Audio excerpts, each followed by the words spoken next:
Welcome ulit sa Unraveling the Life of Rizal. Ito ang tanong galing kay at Bayani sa Balcony. Habang lumalala ang gulo sa Pilipinas, anong ginagawa ni Rizal sa dapitan? Akala ng iba, tahimik lang si Rizal sa dapitan. Parang retired na bayani. Pero sa totoo lang, parang simmering volcano ang buhay niya ron. Simple sa ibabaw, pero mainit sa ilalim. Habang nagtatanim siya ng halamang gamot at nagtuturo sa mga bata, may himagsikan ng umiikot sa paligid.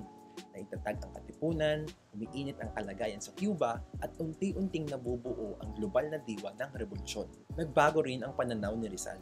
Hindi na lang siya humihingi ng reforma. Unti-unti nauunawaan niyang baka hindi sapat ang pagsusulat. May mga taong gustong humingi ng tulong sa Japan, may nag-udyok sa kanya na sumama sa himagsikang armadong laban. Pero kahit pa dinala siya sa Maynila at nilitis, hindi siya bumitaw sa prinsipyo. Sa kanyang El Filibusterismo, pinakita niya ang isang sistemang bulok na ang tunay na pagbabago ay hindi sa dahas lang makakamit, kundi sa pagmulat. Ang bida sa El Fili, si Simon, ay simbolo ng desperado at marahas na pagbabago. Pero ang aral, kung walang malawakang pagkamulat, walang saysay ang revolusyon. Kaya sa kanyang huling sandali, isinulat ni Rizal, walang kabuluhan ang buhay kung hindi ito inuukol sa dakilang layunin. At dahil sa pagkamatay niya, mas lalong nag-alab ang bayan. Hindi siya naging lider ng KKK.